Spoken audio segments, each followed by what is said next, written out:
Happy Halloween, everybody, and welcome to my movie review for my favorite horror movie of all time, Scream. A year after the murder of her mother, a teenage girl is terrorized by a masked killer who targets her and her friends by using scary movies as part of a deadly game. Whenever I meet people, I always recommend Scream, even if they're not horror fans, because while Scream does have scary moments in it, to me, it's not truly terrifying. What shines in Scream is, of course, some thrilling aspects, some really heart wrenching moments, some pretty impressive gore, some freaky moments, no doubt. And it will scare a young child.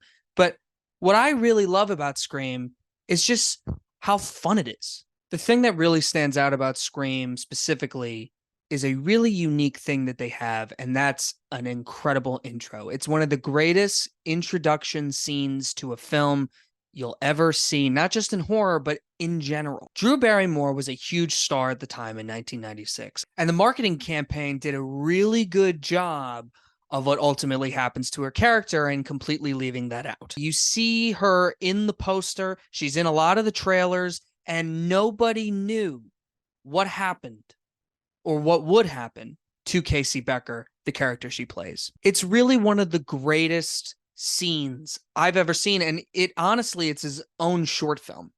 And you could tell with a movie that's completely original. The movie didn't really do that great in the opening weekend. No one really knew anything about this movie. Remember, horror was dead. It was Scream that reinvented the horror franchise and the horror genre in general. The thing I really love about the start to this particular scene is everything's all calm and cool, but you still kind of sense like, what is this guy? What is this dude all about when she gets that phone call? Why does he keep calling her? And the tone shifts. Everything goes from flirty and the ghosts, Drew Barrymore's asking him questions. She clearly thinks the guy sounds sexy over the phone. And in one line, when he just goes, because I want to know what I'm looking at, everything shifts. Everything. And now you freaked out. And then when she hangs up again and he calls her and he's like, "No, you listen, you little bitch. You hang up on me again, I'll gut you like a fish, understand?" Like immediately, that just takes you and you're like, whoa, what am I in store for? And I'll admit, once you see Casey Becker stabbed multiple times and she's just a few feet away from her parents who have no idea what's going on and she's trying to scream and they can't hear it, it's heartbreaking. The fact that the mom comes in, she's putting out the popcorn, the fire, and the music just keeps going up and up and up, and it's sad, and she's just going, "Casey, Casey," and you're just like, and that final scream, just tears, man. I tear up every time. And the fact that she sees the horrific thing that's happening in front of her own daughter hanging from a tree, gutted. I mean, that's terrifying. If you can get past the first scene, it's incredible. It sets the tone completely. This villain, Ghostface, immediately one of the greatest antagonists we've seen in horror movies at that moment. That whole phone call, that whole scene, after 11, 12 minutes, or however how long that scene is, we're hooked and we're like, this guy, whoever this is over the phone, don't want to mess with him.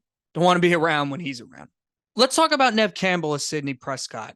One of my favorite female protagonists, one of my favorite performances, one of my favorite characters in movies. She is the perfect combination of sweet, innocent, and vulnerable, right? But then she's also brave and she fights back. And there's an arc to it, right? There's an arc to her. At first, she's kind of like nervous and doesn't, and then at the end, she really lets go. And we'll get to that later. But that's what I really love. And you see hints of it, right? In that first scene where she's on the phone with Ghostface, and Ghostface is like, "I'm on your front porch." And she comes out and she's like, "I call you bluff." And she's like, "Can you see me right now?" That whole thing, like, that's not stupid. That's her. She's my favorite Scream Queen by far in movies. But the other thing I really love too about Scream and kind of what separates it from the sequels, even though I really enjoy the sequels and some are better than others, but the other than Scream 4, mainly Scream is like an old-fashioned high school movie. They don't make high school movies anymore. And in the 90s, they were everywhere. In the early 2000s, they were everywhere. like 10 Things I Hate About You, Mean Girls, all this stuff, right? Scream had this high school movie element to it that kind of made it cool and unique and fun. Like, I'm going to take my date to see this movie on a Friday night type vibe. And that's what I also really like about it. It kind of takes you back to that time when you're in high school. Other standouts for me are Skeet Ulrich, Matthew Lillard, and Jamie Kennedy. Let's start with Jamie Kennedy.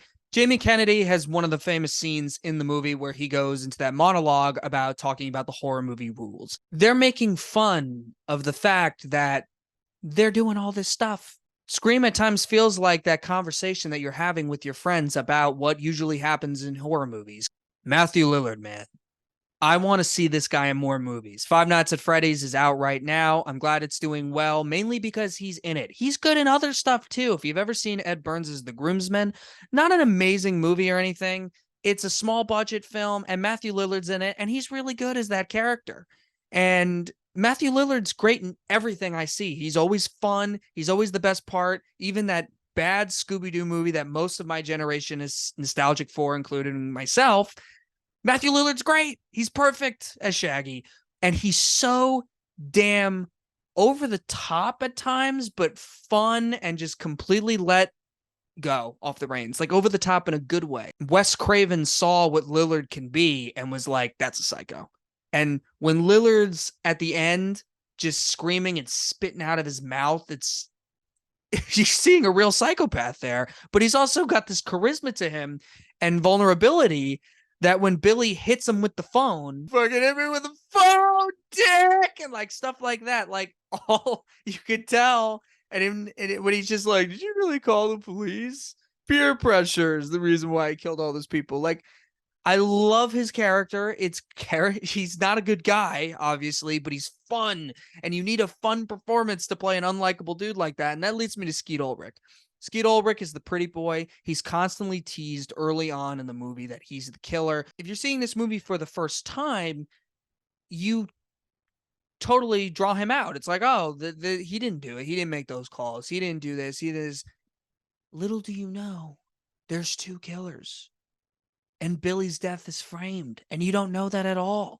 So when it happens and Billy reveals himself and he's just like, corn syrup, you're like, it was Billy? And then Stu comes around the corner, and Stu's also the killer. I wish I could have been there in 1996 to really see this reveal in a theater with people and just witness the shock value in it, along with the opening scene.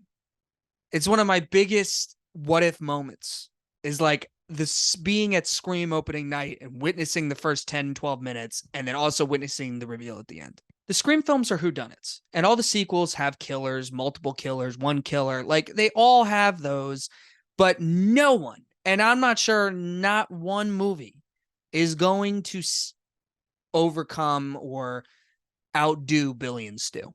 Billy and Stu are the killers. They're great killers, and they're great characters because they're fun, entertaining, but they're also got close connections to the characters as well. Matthew Lillard's more the fun stuff, but Billy has a connection with Sidney. He's really good in the way he sells it. Like, we've seen Boyfriends and stuff. We've seen that stuff, but there's no one who does it as charismatically as Billy. And as creepy as Billy looks in the beginning, we're thinking like, oh, of course he thinks he's a psycho killer. You really needed them to kind of rule him out in the beginning because he gives off a performance of like he could totally be the killer.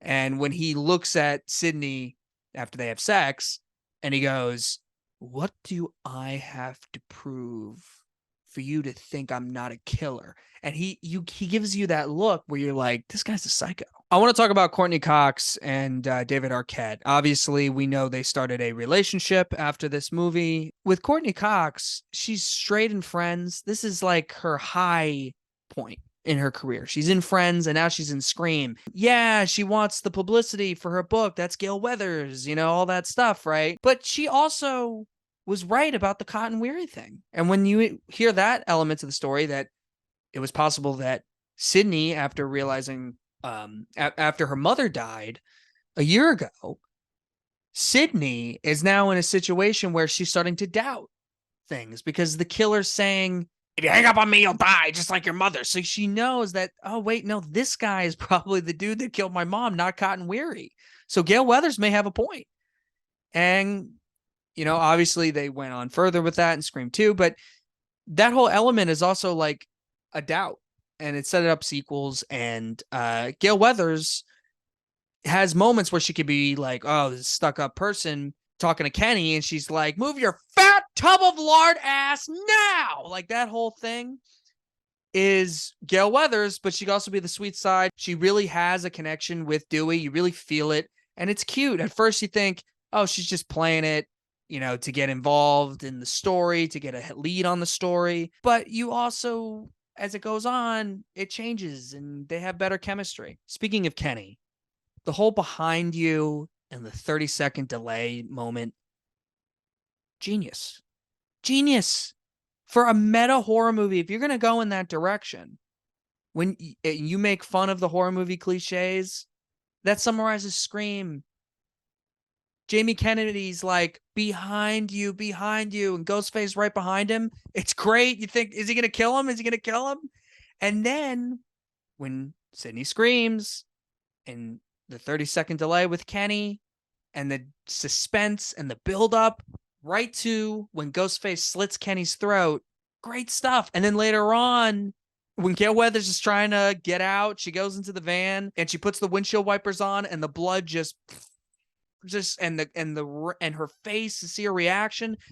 Brilliant stuff. And then when you see Billy and Stu stab each other, it's pretty hard to watch. And it's pretty like, geez, like these guys are psychos.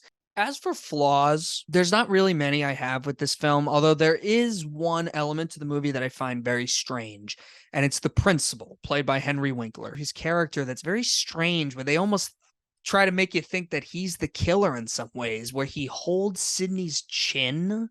That no principal's doing that anymore. So that hasn't really aged well at all. The fact that Nev Campbell's just like, and Henry Winkler just raises his chin, like, let me ask you a couple questions, okay? As Jamie Kennedy says, big no. That other scene where the two kids are expelled in his office and he's cutting up the costumes and he's holding the scissors and he's just going like, shing, and he's like holding it up almost to their throats. And you're like, dude, like, I understand they screwed up, but what are you doing? Like, it's just very odd and out of place because they're not going to make Henry Winkler the killer.